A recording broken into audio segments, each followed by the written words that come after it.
ముందుగా ఏటీవీ న్యూస్కు స్వాగతం. భద్రాద్రి కొత్తగూడెం జిల్లా భద్రాచలం ఐటీడీఏ ప్రాంగణంలో డైలీ వర్కర్లు చేస్తున్నటువంటి సమ్మెకు మద్దతుగా సిపిఎం పార్టీ నాయకులు వంట వార్పు కార్యక్రమంలో పాల్గొని మద్దతుని తెలియజేశారు. వారితో పాటు బీఆర్ఎస్ పార్టీ నాయకులు వారి యొక్క మద్దతుని తెలియజేశారు. అంతేకాకుండా 72వ నిరవధిక సమ్మెకు మద్దతుగా సిపిఎం పార్టీ నాయకులు మాట్లాడుతూ మంత్రులు ఎమ్మెల్యేలు లక్షల్లో జీతాలు తీసుకుంటూ మా కడుపు కొట్టడం ఏంటని సిపిఎం పార్టీ నాయకులు ప్రశ్నించారు. వీరికి మద్దతుగా బీఆర్ఎస్ పార్టీ మద్దతు ప్రకటించడం జరిగినది. రద్దు చేయాలని చెప్పి మేము ఈ సందర్భంగా డిమాండ్ చేస్తున్నాం. అన్ని జిల్లాలకి పాత పద్ధతుల్లో కలెక్టర్ గెజిట్ ప్రకారం జీతాలు వేశారు. డైలీ వేజ్ వర్కర్లకి, అవుట్సోర్సింగ్ వర్కర్లకి అన్ని జిల్లాల్లో 15,600 వేశారు. కేవలం భద్రాచలం ఐటీడీఏ పరిధిలో మాత్రం డైలీ వేజ్ వర్కర్ల జీతాలు 11,700 వేసి ఒక్కొక్క వర్కరు 16,000 నష్టపోయాడు.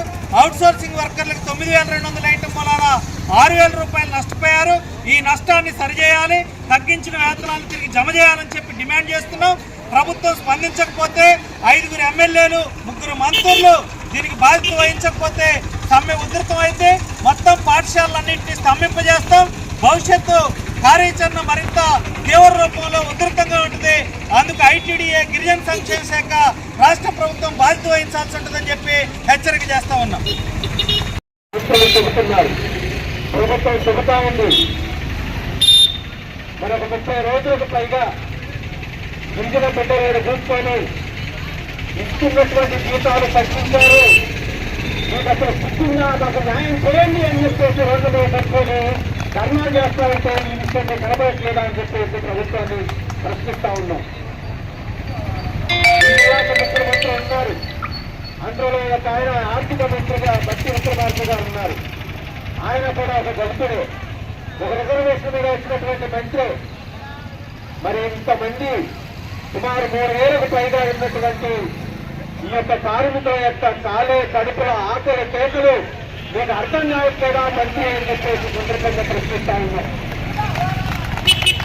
అన్నం లేకోకుండా మేము పని చేస్తామని చెప్పేసి ఈ సందర్భంగా మనం ప్రశ్నిస్తా ఉన్నాం. ఈ 72 గంటల పరిస్థితుల యొక్క ఆందోళనకి ఇప్పటికీ మన ఉమ్మడి జిల్లా మొత్తం రాష్ట్ర వ్యాప్తంగా కూడా చర్చ నడుస్తా ఉంది. ఎందుకంటే ఈ 33 రోజుల నుంచి మరి ఇంత ఉద్వేగభరితంగా మరి వాళ్ళ హక్కుల కోసం మీరేమీ గొంతెమ్మ కోటలు కావట్లేదు.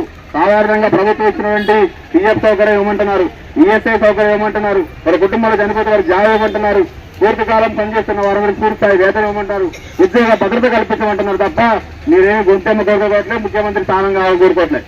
కాబట్టి ప్రభుత్వం తక్షణం ఆలోచించి న్యాయం చేయాలని మీ అందరినీ కాపాడాలని బీఆర్ఎస్ పార్టీగా ఈ రాష్ట్ర ప్రభుత్వాన్ని మేము కూడా డిమాండ్ చేస్తే మా పార్టీ నాయకత్వం ద్వారా మా పార్టీకి ఉన్నటువంటి ఎమ్మెల్యేలు, ఎమ్మెల్సీలు, ఎంపీలకు కూడా ఈ సమాచారాన్ని మా బ్రహ్మచారి గారు తీసుకొని మేము కూడా ఒక దరఖాస్తుని ఈ ఉమ్మడి జిల్లా ఎంపీ రాజ్యసభ సభ్యులు వద్దిరాజు రవిచంద్ర గారు, ఎమ్మెల్సీ తాతా మధు గారి లెటర్ ప్యాడ్ మీద ఈ రాష్ట్ర ప్రభుత్వానికి మీ తరఫున మా పార్టీ కూడా విజ్ఞప్తి చేస్తారని ఈ సందర్భంగా తెలియజేస్తూ మరి ఈ యొక్క కార్యక్రమంలో మా పార్టీ సీనియర్ నాయకులు ప్రేమ్ కుమార్ గారికి వారిని పరిచయం కావాల్సింది కోరుతా ఉన్నాం.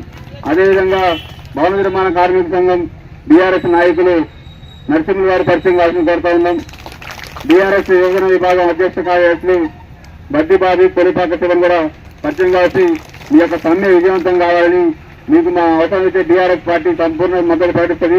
ప్రత్యక్ష ఉద్యమంలో కూడా మీతో పాటు పూర్తి తెలియజేస్తూ ఈ అవకాశం కల్పించినటువంటి మన జిల్లా పార్టీ మన అధ్యక్షులు సిఐటి జిల్లా అధ్యక్షులు బ్రహ్మచారి గారికి ప్రత్యేక నమస్కారాలు చేస్తూ ముగిస్తా ఉన్నాం.